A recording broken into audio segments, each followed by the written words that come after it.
As we discussed in the last video, Ibn Arabi does not consider God as an entity or a thing that exists, but as existence itself, pure wujud.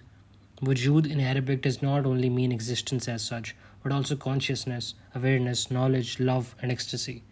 He distinguishes between the divine essence and the divine names or attributes insofar as the former is the whole, wherein the latter are undifferentiated like colors latent in physical invisible light.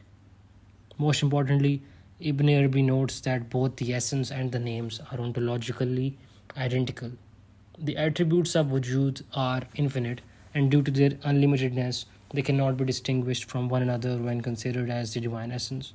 They are hidden, non manifest, just like different colors cannot be distinguished from one another when they are all united as pure light. The differentiated plurality of the divine attributes are the objects of God's knowledge of His essence.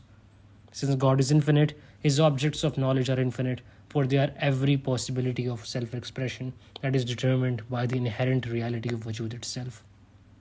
We see then a subtle contrast between the unity of the divine essence and the plurality of the objects of God's knowledge, which are nothing but His names. For this reason, we find Ibn Arabi saying, to our great perplexity, that God is the one and the many, Al Wahid Al Qatir. Doesn't this compromise Ibn Arabi's monotheism? No, because there is no ontological plurality here. God's self knowledge is ontologically identical to His essence. Wujud in Arabic is not only existence as such, but is also translated to consciousness, awareness, and knowledge. God's self awareness or self knowledge is by definition identical to Wujud. Furthermore, when considering the important translation of wujud as finding and what is found in relation to the previous translations, we see that wujud's self knowledge is wujud's finding of itself. The finder, that is the knower, is wujud, and what is found, that is what is known, is also wujud. The Arabic word literally denotes all these subtleties of meaning. The objects of God's knowledge of Himself are the infinite potential relations that wujud can assume with non existence in order to manifest the attributes inherent within the divine essence.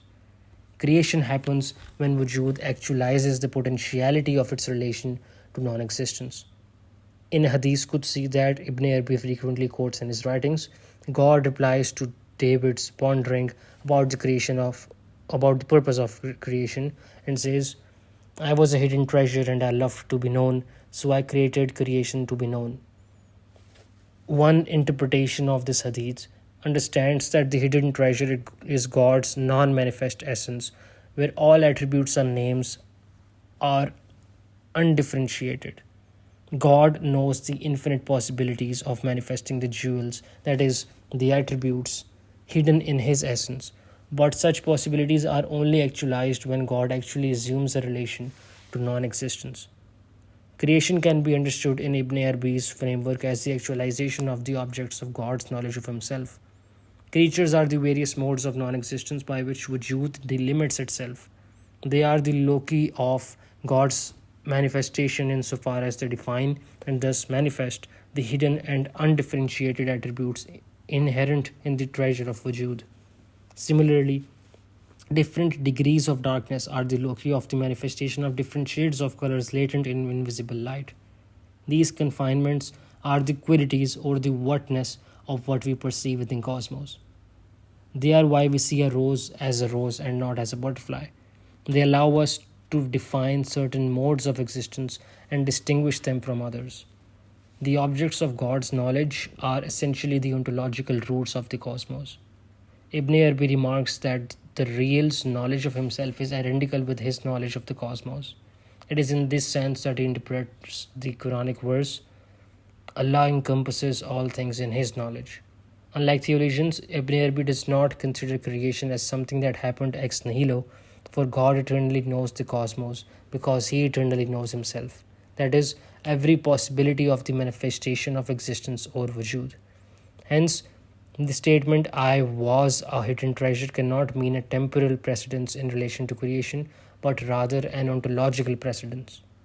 The metaphysical framework Ibn Arabi illustrates is essentially an ontological hierarchy where there is a movement from absolute reality, the divine essence or pure wujud, to increasing degrees of relative reality. To simplify, we can visualize a pyramid. On the top of the pyramid is sheer existence, absolute reality. And the further we move down the pyramid, the further the manifestation of existence is delimited by increasing degrees of non existence. The divine essence, pure Wajood, is the ontological source of all realities in that hierarchy.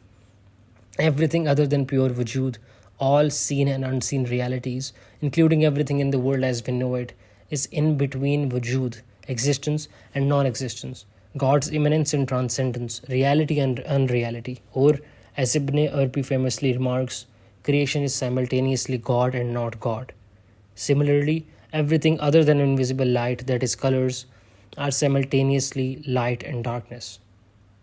The objects of God's knowledge, the ontological roots of every quality or thing in existence, are infinite because the attributes inherent in Wajood are infinite. Ibn Arabi believes that creation is a continuous process of divine manifestation that occurs every moment. Every moment, God recreates the cosmos. The infinite potentials of manifestation inherent in the reality of Wajood necessitate that there is no repeating self manifestation. Such, however, does not mean that Ibn Arabi is a pantheist or even a panentheist, for he does not believe that the universe is identical to God. His belief is that the cosmos is simultaneously God and not God, inasmuch as the universe is a locus of manifestation that defines, limits, and differentiates Wajood, it is not God. And inasmuch the attributes of Wajood are manifest in the universe, it is God. God and creation are not identical, yet they are not separate. For this reason, Islamic philosophy in general equally stresses the importance of simultaneously considering God's transcendence and God's immanence, a point which would be further elaborated. The limitations of the loci of manifestations are not Wajood, they are a property of non existence. In our analogy of physical light, that which absorbs light in order to make its colors visible is darkness, not light itself. However, the manifestations themselves, the colors, are the properties of Wajood, of light. Such is how Ibn Arabi interprets the Quranic verse, "Wheresoever you turn, there is the face of God." Everything manifests in the cosmos is God. Everything that differentiates, limits, and defines the manifestation of Wajood is not God. The complementary significance of rationality and mystical experience, according to Ibn Arabi, springs from the apparent duality of God's transcendence and immanence. Rationality divides, defines, and separates, while on the other hand, mystical experience, in Sufism called unveiling, unites. Consequently, Ibn Arabi urges us to see from what he calls the two eyes of the heart. Through one eye, we see God's utter incomparability to the cosmos, and from the other, we see God's extreme similarity and presence in it. The former is the eye of reason, while the latter is the eye of unveiling, or in Ibn Arabi's terms, the eye of imagination, which has a very peculiar meaning that is crucial to understanding his thoughts. If one eye is more dominant than the other, we will fail to perceive things as they are. Ibn Arabi attributes this vision to the heart because the root of the word heart is in Arabic means fluctuation. The beating of the heart symbolizes the constant shift from one eye to the other, made necessary by the divine unity, which precludes a simultaneous dual vision.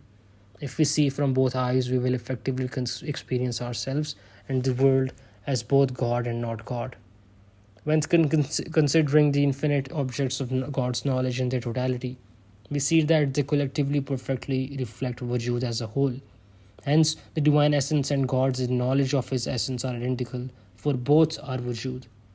The plurality of the objects of knowledge and their manifestations do not entail an ontological plurality any more than the objects of your own knowledge entail that there are several human beings.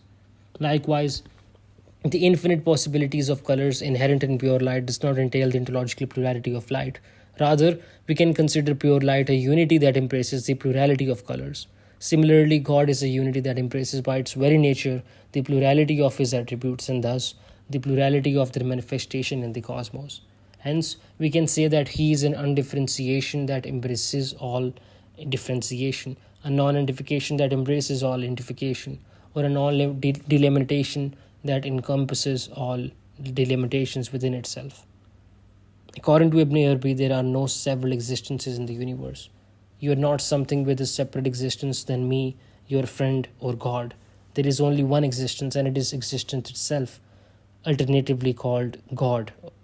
In a short book called Know Yourself, Ibn Arabi writes, "You are not you, but you are him, and there is no you. It is not that he enters onto you, or that you enter into him, or that he comes out of you, or that you come out of him, or that you have being and you are qualified by this or that attribute." Now, the when we consider ourselves as individuals qualified by this and that characteristic and not another, we fall into the illusion of being a separate existence in God, and and when we do not constrain ourselves by definition or characteristic, in other words, a self-image, we are somehow more connected to the unlimited and formless Wajood manifest within us. The unity of being theory is essentially the belief in the oneness, non-duality, and indivisibility of existence itself. It is Ibn Arabi's experience of the Islamic declaration of faith, "There is no God but God," which can be otherwise reformulated as "There is no Wajood but Wajood."